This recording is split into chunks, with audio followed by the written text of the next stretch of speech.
Salut à tous, bande de lecteurs assoiffés d'encre, et aujourd'hui nous nous retrouvons pour une nouvelle analyse littéraire, ou plutôt théâtrale cette fois. Aujourd'hui, Don Juan de Molière.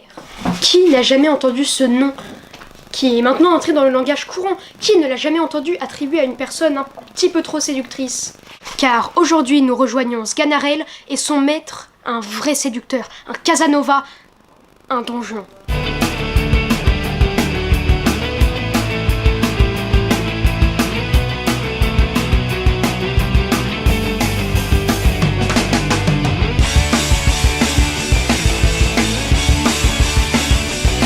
Don Juan, faut-il le préciser, est une pièce de théâtre. Elle raconte l'histoire de Don Juan. Accompagné par son valet Sganarelle, il va, au cours de la pièce, séduire plusieurs femmes, en tromper d'autres, rendre des maris cocus et cracher au ciel une fois de trop, et ce malgré les efforts de son valet Sganarelle.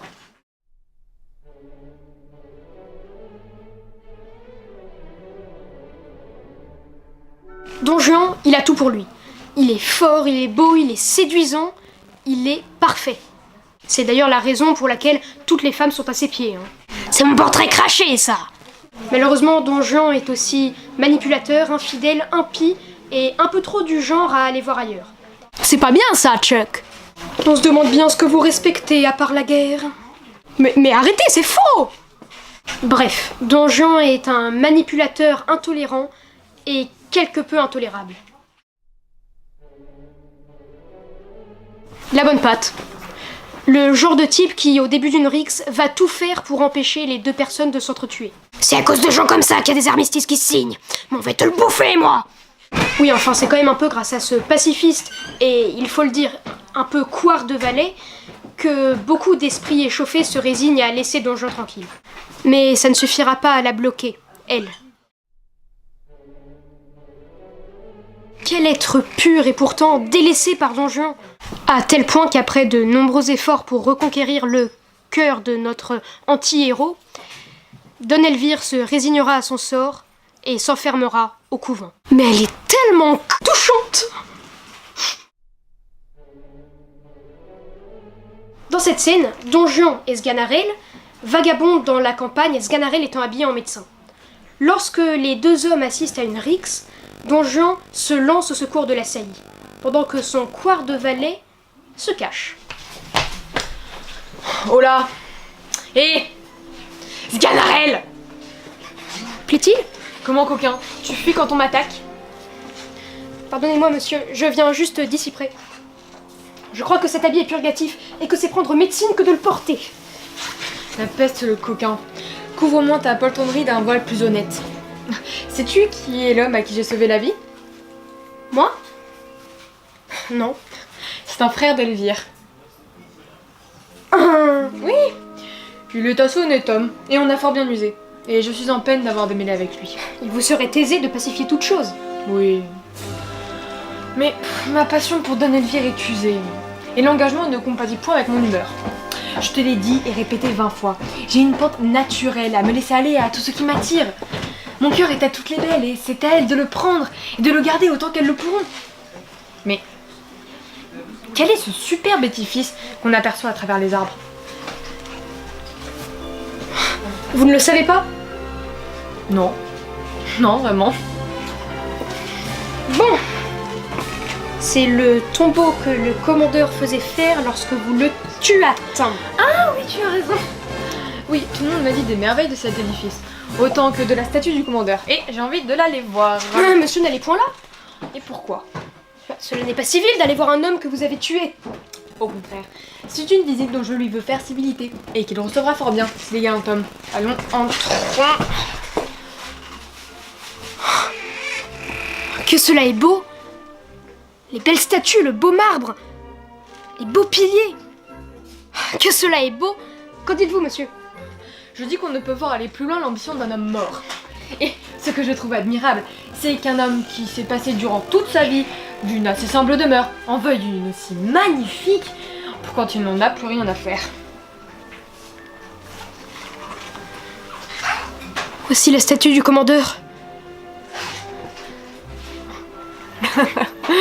Il est fort beau. dans son habit d'empereur romain. Ma foi, monsieur, voilà qui est bien fait. Il semble qu'il est en vie et qu'il s'en va parler. Il jette sur nous des regards qui me feraient peur si j'étais seule et je pense qu'il ne prend pas plaisir à nous voir. Il aurait tort. Et ce serait mal recevoir l'honneur que je lui fais. Allons. Demande-lui s'il veut venir souper avec moi. C'est quelque chose dont il n'a pas besoin, je crois. Demande-lui, te dis-je.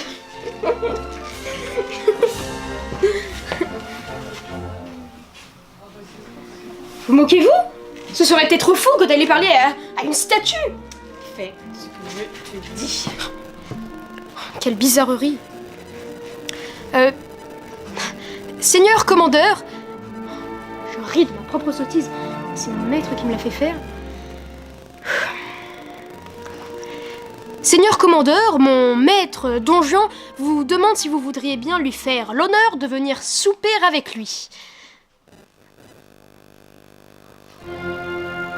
Ah! Eh bien, que se passe-t-il? La statue! Eh bien, la statue. La statue! Diantre, la statue! Je te roche si tu me parles. La statue m'a fait signe! N'empêche-la son nom. Elle m'a fait signe, vous dis, je n'ai rien de plus vrai! Allez vous en lui parler vous-même pour voir, peut-être. Allons, viens Maro, viens. Je te veux faire toucher du doigt ta poltronnerie. Le seigneur commandeur voudrait-il avoir l'obligeance de venir souper avec moi? Je ne voudrais pas en tenir 10 pistoles. Eh bien, monsieur? Allons, sortons d'ici. Voilà de mes esprits forts qui ne veulent rien croire.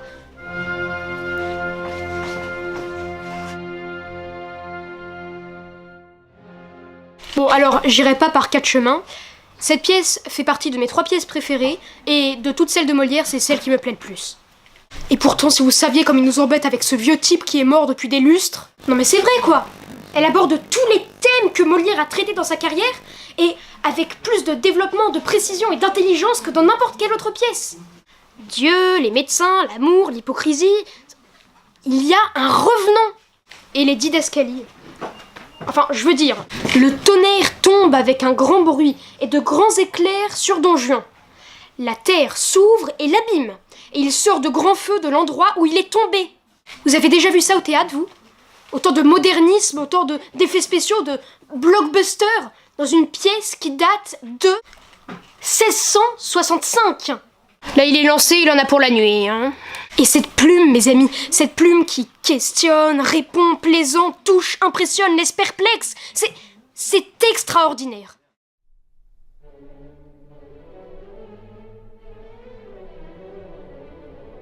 Alors vous savez ce que ça mérite, l'une des meilleures pièces de l'un des meilleurs dramaturges de l'histoire du théâtre?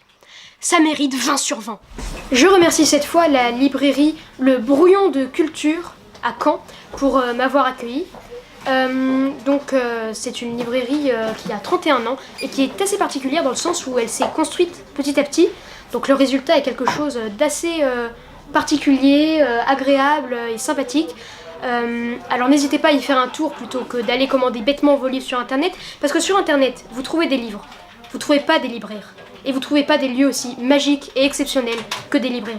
Merci à tous d'avoir regardé cette vidéo un peu différente. C'est la première critique de pièces de théâtre sur la chaîne, alors moi j'aimerais en faire d'autres, parce que voilà, j'ai d'autres idées de pièces à critiquer. Et alors si ça vous a plu, n'hésitez pas à le dire en commentaire, à liker la vidéo, à la partager, à me donner d'autres idées ou à me dire si ça vous a plu.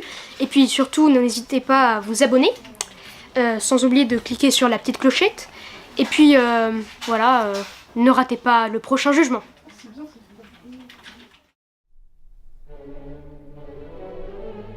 Je trouve que je n'ai pas eu beaucoup d'occasion de m'exprimer lors de cette vidéo, alors réglons ça tout de suite.